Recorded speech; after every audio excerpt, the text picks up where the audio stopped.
Vous êtes coach, consultant ou prestataire de services. Ça fait plusieurs temps ou plusieurs mois que vous avez lancé votre entreprise ou votre service. Vous n'arrivez pas à avoir des clients. Aujourd'hui, je vais vous partager 3 éléments qui peuvent expliquer pourquoi vous n'y arrivez pas et qu'est-ce que vous pouvez mettre en place pour avoir des clients assurément.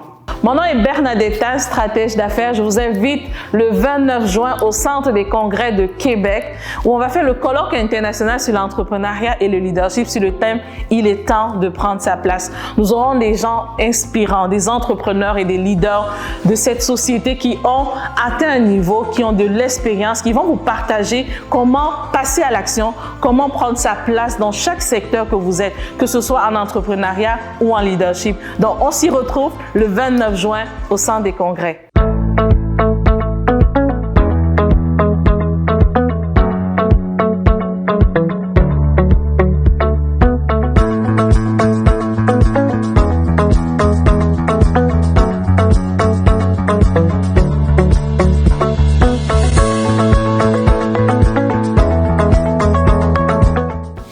La première chose que vous devez absolument mettre en place, c'est que vous devez revalider votre offre de service.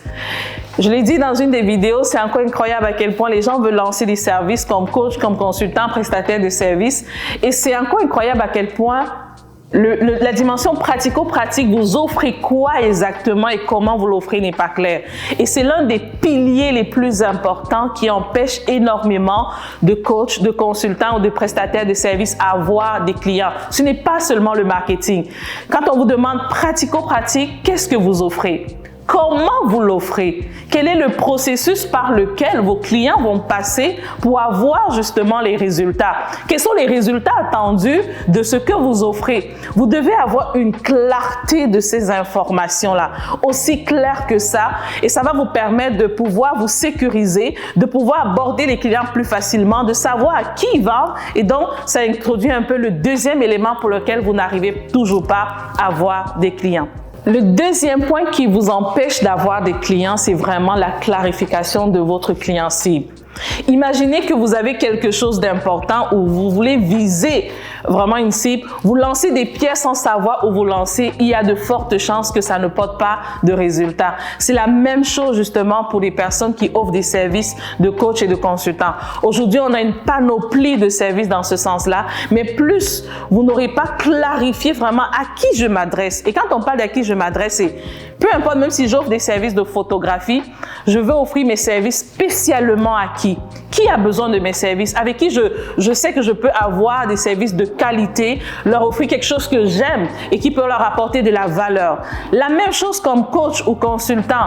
Vous voulez offrir vos services, même si c'est des services de coach en termes de développement personnel, mais c'est à quelle catégorie de personnes? Qui ressemblent à quoi? Qui ont quelle problématique? Il faut vraiment aller cibler de façon très détaillée à qui vous voulez vous adresser.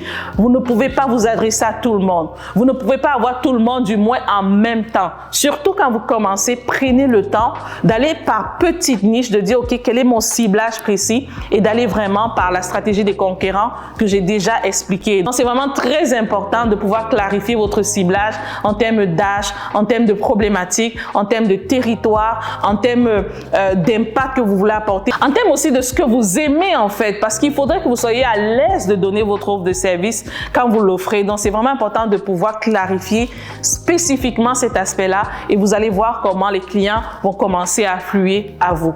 La troisième chose qui vous empêche d'avoir des clients, c'est vraiment ayez un plan marketing. Et je veux démystifier la question de marketing. Non, on ne vend pas seulement sur les réseaux sociaux. On l'a déjà dit, il y a d'autres moyens d'atteindre votre cible. On vend en fonction de qui on s'adresse. On offre les services en fonction, on utilise le marketing en fonction de où se trouve notre cible et non en fonction de ce que tout le monde fait. Non, il ne faut pas avoir cette approche-là. Quand vous avez clarifié votre cible plus haut, l'un des éléments que vous devez absolument clarifier, c'est OK, où se trouve ma cible? Et c'est en fonction de l'endroit de votre cible que vous mettez en place un plan marketing. Et j'insiste sur la dimension de plan parce que ici, ce n'est pas de mettre des actions ponctuelles parce qu'on va voir des prestataires de services, des coachs et des consultants qui vont mettre une action, puis dans un mois, une autre action. J'arrive pas à vendre. Il faut de la constance, il faut une stratégie, il faut un plan d'action détaillé, pratique, qui vous permet de mener des actions routinières. Et rappelez-vous toujours, peu importe ce que vous voulez bâtir, si vous ne mettez pas la constance et la régularité, ça va finir par lâcher. Donc, c'est très important. Un des éléments qui empêche beaucoup de coachs, consultants, prestataires de services à avoir des clients, c'est vraiment cette dimension de oui, je connais où est ma cible, je connais ce que je veux offrir, mais maintenant, comment je fais pour atteindre ma cible? Et je mets aussi à l'intérieur une dimension de constance et de régularité avec une stratégie associée. Et non, tout ne se fait pas seulement sur le digital. Il y a d'autres piliers que vous pouvez utiliser pour pouvoir offrir vos services. J'espère que ça va aider plusieurs. Et dites-moi en commentaire qu'est-ce que vous faites pour pouvoir avoir des clients. Merci, Bernadette Tagne.